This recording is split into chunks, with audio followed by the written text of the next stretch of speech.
ভারতীয় জনতা পার্টির নতুন রাজ্য সভাপতি শ্রমিক ভট্টাচার্য দায়িত্ব নিয়েই একেবারে প্রথম দিন খোলা মঞ্চ থেকে কংগ্রেস এবং সিপিএম এর উদ্দেশ্যে বার্তা দিলেন, আপনারা আপনাদের রাজনৈতিক দলের পতাকাটাকে কিছুদিনের জন্য সরিয়ে রাখুন, দরকার হলে আলমারির উপরে তুলে রাখুন, রাস্তায় নামুন। আপনারা সবার আগে আমাদেরকে এক হয়ে তৃণমূলকে ক্ষমতা থেকে সরাতে হবে, মমতা বন্দ্যোপাধ্যায়কে গদি থেকে সরাতে হবে, তারপরে আপনারা আপনাদের রাজনৈতিক দলের পতাকা কাঁধে তুলে নিতে পারেন।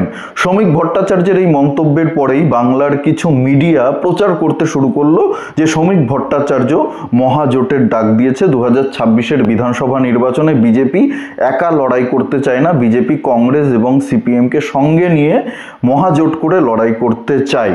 এবং তার সঙ্গে সঙ্গেই আমরা দেখলাম কংগ্রেসের নেতারা প্রতিক্রিয়া দিল যে না, আমরা বিজেপির সঙ্গে লড়াই করব না, আমরা আমাদের মতো করেই লড়াই করব 2026-এর বিধানসভা নির্বাচনে।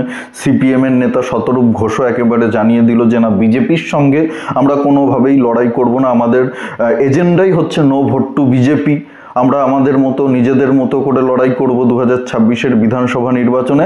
আসলে কিন্তু শ্রমিক ভট্টাচার্য কংগ্রেস এবং সিপিএম এর নেতাদেরকে এই বার্তাটা দেননি।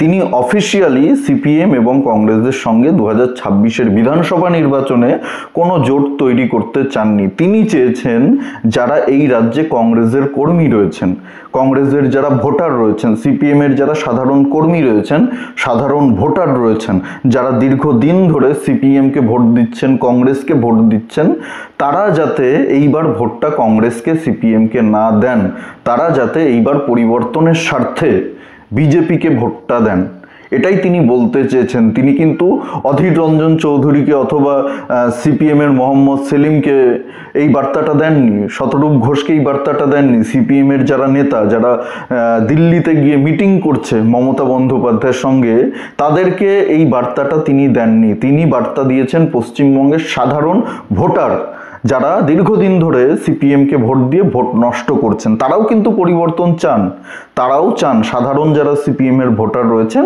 তারাও চান যে মমতা বন্দ্যোপাধ্যায় গদি থেকে সরে যাক, তারা ভোটটা দিচ্ছেন সিপিএম এ কাস্তে হাতুড়ি তাড়াতে। কিন্তু সেই ভোটটা নষ্ট হচ্ছে কারণ সিপিএম একটা আসনও জিততে পারেনি না। 2021-এর বিধানসভা নির্বাচনে একটা আসন জিতেছে সিপিএম কংগ্রেস, নওশাদ সিদ্দিকী একটা আসন জিতেছে, কিন্তু সিপিএম কংগ্রেস এত পুরনো দুটো রাজনৈতিক দল একজোট হয়ে লড়াই করার পরেও একটা আসন, বিধানসভার একটা আসন, 294টা আসনের মধ্যে একটা আসন তারা জিততে পারেনি। 2024-এর লোকসভা নির্বাচনেও ভাবা হচ্ছিল যে মোহাম্মদ সেলিম হয়তো জিতবে, ওটা সংখ্যালঘু এলাকা, কিন্তু সেখানেও মোহাম্মদ সেলিম জিততে পারেনি, তৃণমূলই জিতেছে। এই যে ভোট যেগুলো সিপিএম এ পড়েছে, যেগুলো কংগ্রেসে পড়েছে, হতে পারে সিপিএম শূন্য, কংগ্রেস শূন্য, কিন্তু এই ভোটগুলো তো তৃণমূল বিরোধী, এই ভোটগুলো তো মমতা বিরোধী, এই ভোটগুলো কিন্তু নষ্ট হয়েছে। এই ভোটগুলো যদি বিজেপিতে পড়তো তাহলে কিন্তু সত্যি সত্যি তৃণমূলকে সরানো সম্ভব হতো।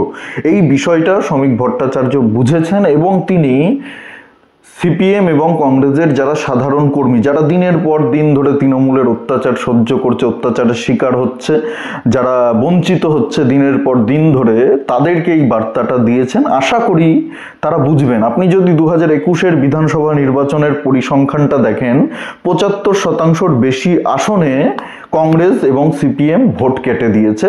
যেই ভোটটা যদি বিজেপিতে পড়তো, কংগ্রেস এবং সিপিএম শূন্য হতে পারে, আমি আবার বলছি, তারা বিধানসভায় শূন্য, তারা লোকসভাতে শূন্য, কিন্তু তারা যে ভোটটা কেটেছে সেই ভোটটা যদি বিজেপিতে যেত তাহলে কিন্তু তৃণমূলের প্রার্থীরা জিততে পারতো না। এক কথায় পরিষ্কার হিসাব হচ্ছে, এই ভোটগুলো কেটে তারা তৃণমূলকে জিততে সাহায্য করছে, তারা তাদের ভোটটাকে সিপিএম এবং কংগ্রেসকে দিয়ে নষ্ট করছে।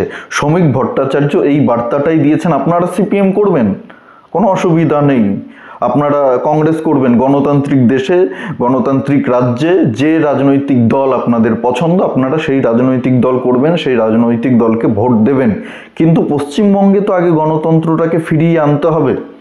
যে রাজ্যগুলোতে বিজেপি ক্ষমতায় আছে, আপনি যদি আসামের কথা বলেন, আপনি যদি উড়িষ্যার কথা বলেন, আপনি যদি ত্রিপুরার কথা বলেন, আপনি যদি গুজরাটের কথা বলেন, যেখানে দীর্ঘদিন থেকে বিজেপি ক্ষমতায় আছে, সম্প্রতি দিল্লিতে বিজেপি ক্ষমতায় এসছে, আপনি যদি হরিয়ানার কথা বলেন, আপনি যদি মহারাষ্ট্রের কথা বলেন, কত রাজ্যের নাম বলবো, বিজেপি সেই রাজ্যগুলোতে ক্ষমতায় আছে, সেখানে কিন্তু গণতন্ত্র আছে।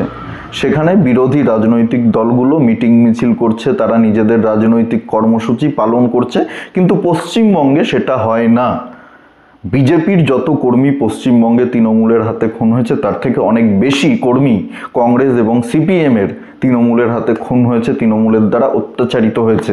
এরা দিনের পর দিন ধরে আশায় বুক বেঁধে রয়েছে যে তৃণমূলকে ক্ষমতা থেকে সরাতে হবে, কিন্তু তারা সেই দিন শেষে গিয়ে ভোটের সময় ভোটটা দিচ্ছে ওই কাস্তে হাতুড়ি তারাকে, ওই হাতকে, কিন্তু তাতে লাভের লাভ কিছুই হচ্ছে না। সেই তৃণমূল ক্ষমতায় চলে আসছে কারণ ভোটটা নষ্ট হচ্ছে। এটা সিপিএমও খুব ভালো করে জানে, এটা কংগ্রেসও খুব ভালো করে জানে।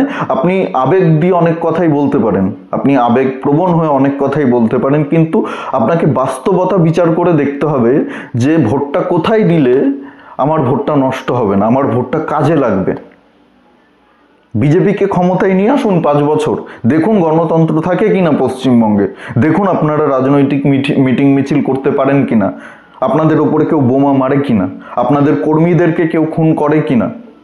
সেই সুস্থ একটা রাজনৈতিক পরিবেশ যেটার কল্পনা আমরা বহু বছর ধরে করছি, সিপিএম আমলেও আমরা দেখেছি রাজনৈতিক হিংসা পশ্চিমবঙ্গে, ভোট হলেই ছাপ্পা, গুন্ডাগিরি, মারামারি, কাটাকাটি, হিংসা, বোম বন্দুক নিয়ে দাপাদাপি, দুষ্কৃতীদের এই ছবি এখনো পরিবর্তন হয়নি। তৃণমূল সেই শিল্পকে এগিয়ে নিয়ে গেছে। এই রাজনৈতিক কালচার, এই রাজনৈতিক পরিবেশের পরিবর্তন দরকার।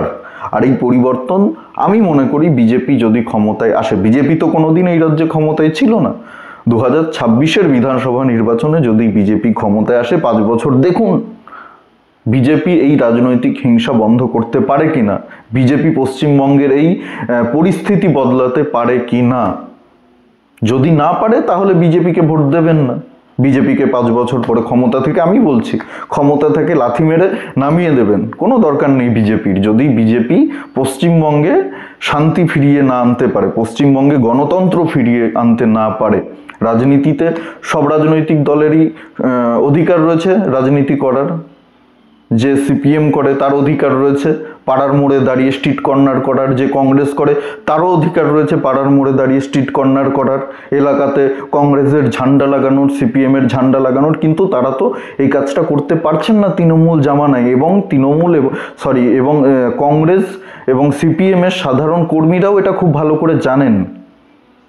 তৃণমূল যতদিন ক্ষমতায় রয়েছে ততদিন তারা পশ্চিমবঙ্গে সুস্থভাবে রাজনীতি করতে পারবেন না। তারা যতবার সিপিএমকে ভোট দেবেন ততবারই ভোটটা নষ্ট হবে। কোথাও আমরা দেখছি সামান্য ভোটে তৃণমূল জিতে গেছে, বিজেপি যা ভোট পেয়েছে সিপিএম তার থেকে কিছুটা কম ভোট পেয়েছে। 2000, 2500, 1200, 1400 এরকম ভোটে এক একটা বিধানসভা আসন জিতেছে তৃণমূল কংগ্রেস। এই ভোটগুলো যদি বিজেপিতে পড়তো তাহলে 2021-এ কোনোভাবেই তৃণমূল ক্ষমতায় আসতে পারতো না। এই একই ভুল যদি আপনারা আবার করেন, শ্রমিক ভট্টাচার্য এই বার্তাটাই দিয়েছেন, তিনি শতরূপ ঘোষের উদ্দেশ্যে বার্তা দেননি, তিনি মোহাম্মদ সেলিমের উদ্দেশ্যে বার্তা দেননি, তিনি অধীর রঞ্জন চৌধুরীর উদ্দেশ্যে বার্তা দেননি, যারা দিল্লিতে গিয়ে মিটিং করছেন, যারা ইন্ডি জোটের সদস্য, মমতা বন্দ্যোপাধ্যায়কে যারা দিল্লিতে সমর্থন করেন, তাদের উদ্দেশ্যেই বার্তা দেননি। শ্রমিক ভট্টাচার্য সেই সমস্ত সাধারণ মানুষের উদ্দেশ্যে, সাধারণ কর্মী, সাধারণ ভোটারদের উদ্দেশ্যে বার্তা দিয়েছেন যারা এই রাজ্যে তৃণমূলের দ্বারা আক্রান্ত, তৃণমূলের দ্বারা অত্যাচারিত, তৃণমূলের দ্বারা বঞ্চিত দীর্ঘদিন ধরে। তাদের উদ্দেশ্যে তিনি এই বার্তাটা দিয়েছেন। আশা করি আপনারা বুঝবেন, বাংলার সাধারণ মানুষ এবং বিভিন্ন জায়গায় মানুষ বুঝছে। কালকেও দেখলাম জলপাইগুড়িতে বহু সিপিএম এবং তৃণমূলের কর্মী সমর্থকরা, তৃণমূলেও অনেকে বঞ্চিত, তৃণমূল দলটা যারা দীর্ঘদিন ধরে করতেন তারাও বঞ্চিত, তারাও অনেকেই তৃণমূল করেও কোনো সুযোগ সুবিধা পান না, তৃণমূলের গোষ্ঠীদ্বন্দ্বের শিকার, তারাও পরিবর্তন চান। সেই মানুষগুলো গতকাল দেখলাম জলপাইগুড়িতে প্রায় 100-র উপরে পরিবার সিপিএম এবং তৃণমূল কংগ্রেস থেকে বিজেপিতে যোগদান করেছে। ফুরফুরা শরীফে মুসলিম প্রবল এলাকাতে, সেখানে কংগ্রেস ছেড়ে সিপিএম ছেড়ে মানুষ বিজেপিতে যোগদান করেছে। আমি বলছি যোগদানই করতে হবে এরকম না, আপনারা ভোটের দিন গিয়ে জায়গা মতো ভোটটা দেবেন, তাহলেই পশ্চিমবঙ্গে পরিবর্তন সম্ভব, মমতা বন্দ্যোপাধ্যায়ের এবং তৃণমূলের বিসর্জন সম্ভব। নয়তো কোনোদিনই সম্ভব নয়। ভিডিওটি ভালো লাগলে প্রচুর পরিমাণে শেয়ার করুন, লাইক করুন, কমেন্ট করে অবশ্যই আপনাদের মূল্যবান মতামত জানাতে ভুলবেন না। আর জাগরণ বাংলা ইউটিউব চ্যানেলে নতুন হলে আমাদের চ্যানেলটি অবশ্যই সাবস্ক্রাইব করুন, পাশে থাকুন, পাশের বেল আইকনটি প্রেস করে দিন। আমাদের প্রতিটি ভিডিওর নোটিফিকেশন আপনাদের কাছে সবার আগে পৌঁছে যাবে। সবাই খুব ভালো থাকুন, সুস্থ থাকুন, আশেপাশের সবার খেয়াল রাখুন। জয় হিন্দ, বন্দে মাতারাম, ভারত মাতা কি জয়।